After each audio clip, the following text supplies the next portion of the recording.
Hi ನಮಸ್ತೆ, ಆಹಾರ ಬುತ್ತಿಗೆ ಸ್ವಾಗತ. ನೋಡಿ, ನಾನು ಒಂದು 500 ಗ್ರಾಮ್ ಅಷ್ಟು ನಾನು ಪಾಸ್ತಾ ತೊಗೊಂಡಿದ್ದೀನಿ. ಈ ಪಾಸ್ತಾ ಮನೇಲಿ ಮಕ್ಕಳು ಭಾನುವಾರ ರಜೆ ಐತೆ ಅಂತೇಳಿ ನನ್ನ ಮಕ್ಕಳಿಗೆಲ್ಲ ಪಾಸ್ತಾ ಮಾಡಿ ಕೊಡ್ತಾಯಿದ್ದೀನಿ. ತುಂಬ ಚೆನ್ನಾಗಿರುತ್ತೆ, ಟೇಸ್ಟ್ ಮಾತ್ರ ಸಖತ್ತಾಗಿರುತ್ತೆ. ಯಾವಾಗೂ ಕೊಡೋದಲ್ಲ, ಯಾವಾಗಾರ ಮಕ್ಕಳು ಇಷ್ಟಪಟ್ಟಾಗ ನಾವು ಮಾಡಿ ಕೊಡಬೇಕು. ಇವಾಗ ನಾನೊಂದು 2 ಚಮಚ ನೀರು ಕಾಯ್ಸೋಕ್ಕಿಟ್ಟಿದ್ದೆ. ಅದರಲ್ಲಿ ಇದನ್ನು ಫಸ್ಟ್ ಬೇಯಿಸ್ಕೊಳ್ಳೋದು. ನಾನೊಂದು 2-3 ಚಮಚಷ್ಟು ನಾನು ನೀರು ಹಾಕ್ಕೊಂಡಿದ್ದೆ. ಅದರಲ್ಲಿ ನಾನು ಎಣ್ಣೆ ಹಾಕಿಬಿಟ್ಟು ಚೆನ್ನಾಗಿ ಬೇಯಿಸ್ತೀನಿ. ಇದು ಬೇಯಿದ್ರಾಗೆ ನಾವು ಸ್ವಲ್ಪ ತರಕಾರಿಗಳು ನಾವು ರೆಡಿ ಮಾಡ್ಕೊಳ್ಳೋಣ. ಒಂದು 2 ಸ್ಪೂನ್ ಆಗಷ್ಟು ನಾವು ಎಣ್ಣೆ ಹಾಕ್ಕೊಳ್ಳೋಣ.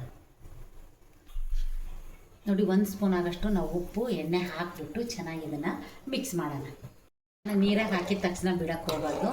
ಎಣ್ಣೆ ಉಪ್ಪು ಹಾಕಿಬಿಟ್ಟು ಚೆನ್ನಾಗಿ ಮಿಕ್ಸ್ ಮಾಡಿ ಇದನ್ನು ಬೇಯಿಸೋಕೆ ಇಟ್ಬಿಟ್ಟು ನಾವು ಇದಕ್ಕೆ ಏನೇನು ಬೇಕಂತ ನಾವು ರೆಡಿ ಮಾಡ್ಕೊಳ್ಳೋಣ. ಬನ್ನಿ. ನೋಡಿ, ಪಾಸ್ತಾ ಬೆಂದಿರೋದಾಯಿತು. ಅದಕ್ಕೆ ನಾವು ಮಸಾಲೆ ಹಾಕೊಳ್ಳೋಣ. ಒಂದು 4 ಬೀನ್ಸ್ ತೊಗೊಂಡಿದ್ದೀನಿ, ಒಂದು ದಪ್ಪ ಈರುಳ್ಳಿ, ಸ್ವಲ್ಪ ಕೊತ್ತಂಬರಿ ಸೊಪ್ಪು, 1 ಟೊಮೊಟ, ಸ್ವಲ್ಪ ಕರಿಬೇವು ಸೊಪ್ಪು, ಒಂದೇ ಒಂದು ಹಸಿಮೆಣ್ಸಿಕಾಯಿ, ಶುಂಠಿ ಬೆಳ್ಳುಳ್ಳಿ ಪೇಸ್ಟು, ಆಮೇಲೆ ಪೌಡ್ರ್ ಹಾಕಿಬಿಟ್ಟು ನಾನು ಒಗ್ಗರಣೆ ಹಾಕಿ ತೋರಿಸ್ತೀನಿ. ಬನ್ನಿ. ಅಂತ ಈ ಥರ ನಾವು ಒಂದು 5ರಿಂದ 10 ನಿಮಿಷ ಇದನ್ನು ಬೇಯಿಸ್ಕೋಬೇಕು. ಬೇಯಿಸ್ಕೊಳ್ಳೋದ್ರಾಗ ನಾವು ಸಣ್ಣಗೆ ಏನೇನು ಬೇಕು, ತರಕಾರಿ ಬೇಕು, ಈರುಳ್ಳಿ ಬೇಕು, ಅವೆಲ್ಲ ನಾವು ಕಟ್ ಮಾಡಿ ಇಟ್ಕೊಂಡಿದ್ದೀವಿ. ಇವಾಗ ನಾನು ಒಗ್ಗರಣೆ ಹಾಕ್ತೀನಿ. ಬನ್ನಿ. ನೋಡಿ, ಇವಾಗ ನಾನು ಒಂದು 2ರಿಂದ 3 ಸ್ಪೂನು ಎಣ್ಣೆ ಹಾಕ್ತೀನಿ. ಯಾಕಂದರೆ 1 ಸ್ಪೂನ್ ಎಣ್ಣೆ ನಾನು ಫಸ್ಟೇ ಅದರಲ್ಲಿ ಹಾಕಿದ್ದೆ. ಎಣ್ಣೆ ಸ್ವಲ್ಪ ಕಾಯಲಿ.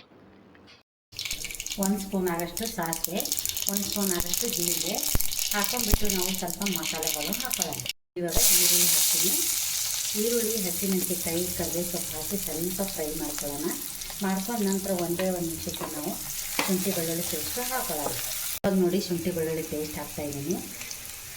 ಆಮೇಲೆ ಬೀನ್ಸ್ ಹಾಕೋಣ. ಸ್ವಲ್ಪ ಬೀನ್ಸ್ ಹಾಕ್ಬಿಟ್ಟು ಚೆನ್ನಾಗಿ ಟೊಮೊಟೊ ಹಾಕಿ ಇದೆಲ್ಲ ಹಾಕಿ ಚೆನ್ನಾಗಿ ಸ್ವಲ್ಪ ಫ್ರೈ ಆಗಿದೆ. ಇವಾಗ ನಾವು ಪಾಸ್ತಾ ಏನು ಬೇಯಿಸಿಟ್ಕೊಂಡಿದ್ದೀವಲ್ಲ ಅದನ್ನ ಹಾಕೋಣ. ನೋಡಿ, ಇವಾಗ ನಾನು ಪಾಸ್ತಾ ಸುರಿತಾ ಇದ್ದೀನಿ. ನೋಡಿ, ಇದು ಮ್ಯಾಗಿ ಮಸಾಲ ನಾವು ಹಾಕ್ಕೊತಾ ಇದ್ದೀವಿ. ಬೇಕಂದ್ರೆ ನೀವು ಚಿಲ್ಲಿ ಪೌಡ್ರು, ಧನಿಯಾ ಪುಡಿ ಅವೆಲ್ಲನೂ ಹಾಕ್ಕೊಂಡು ಇವಾಗ ನಾನು ಸೋಯಾ ಸಾಸ್ ಹಾಕ್ತಾಯಿದ್ದೀನಿ. ಸ್ವಲ್ಪ ಬೇಕಾದ್ರೆ ಹಾಕೋಬೋದು, ಇಲ್ಲ ಅಂದರೆ ಸ್ಕಿಪ್ ಮಾಡಿ ನೀವು ಲಿಂಬೆಹಣ್ಣು ಹಿಂಡ್ಕೋಬೋದು. ಆಮೇಲೆ ನಾನು ಟೊಮೊಟೊ ಕೆಚಪ್ ಹಾಕ್ತಾಯಿದ್ದೀನಿ. ನೋಡಿ, ಹಾಕಿಬಿಟ್ಟು ಈ ಥರ ನಾವು ಮಿಕ್ಸ್ ಮಾಡ್ಕೋಬೇಕು. ಚೆನ್ನಾಗಿ ಮಿಕ್ಸ್ ಮಾಡ್ಕೊಂಡ್ಬಿಟ್ಟು 1 ನಿಮಿಷ ಇದನ್ನು ನಾವು ಮುಚ್ಚಿಟ್ಟು ತಟ್ಟೆಗೆ ಸರ್ವ್ ಮಾಡ್ಕೊಂಡು ತಿಂತಾ ಇರೋದೆ. ಅಷ್ಟು ಸೂಪರಾಗುತ್ತೆ. ಮ್ಯಾಗಿ ಮಾಡೋ ಬದಲು ಒಂದೊಂದು ಸತಿನೂ ಮಧ್ಯದಲ್ಲಿ ಪಾಸ್ತಾ ತಂದು ಮಕ್ಕಳಿಗೆಲ್ಲ ಮಾಡಿ ಕೊಡ್ಬೋದು. ತುಂಬ ಚೆನ್ನಾಗಿರುತ್ತೆ, ಟೇಸ್ಟ್ ಮಾತ್ರ ಸಖತ್ತಾಗಿರುತ್ತೆ ಇದು. ನೋಡಿ, ಇನ್ನೊಂದು ಸ್ವಲ್ಪ ನನಗೆ ಉಪ್ಪು ಕಡಿಮೆ ಅನಿಸಿದೆ, ಉಪ್ಪು ಹಾಕ್ಕೊತಾ ಇದ್ದೀನಿ. ಮೇಲೆ ಲಾಸ್ಟ್ಗೆ ಸ್ವಲ್ಪ ಕೊತ್ತಂಬರಿ ಸೊಪ್ಪು ಹಾಕ್ಕೊಂಡ್ಬಿಟ್ಟು ನಾವು ಮಿಕ್ಸ್ ಮಾಡಿಕೊಂಡು ತಿಂತಾ ಇರೋದು. ಚೆನ್ನಾಗಾಗಿದೆ ಅಂತ ಪಾಸ್ತಾ. ಈ ಪಾಸ್ತಾ ಮಾಡಿರೋದು ನಿಮ್ಗೆ ಇಷ್ಟ ಆದಲ್ಲಿ ಲೈಕ್ ಮಾಡಿ, ಶೇರ್ ಮಾಡಿ, ಸಬ್ಸ್ಕ್ರೈಬ್ ಮಾಡಿ. ನಮಸ್ತೆ.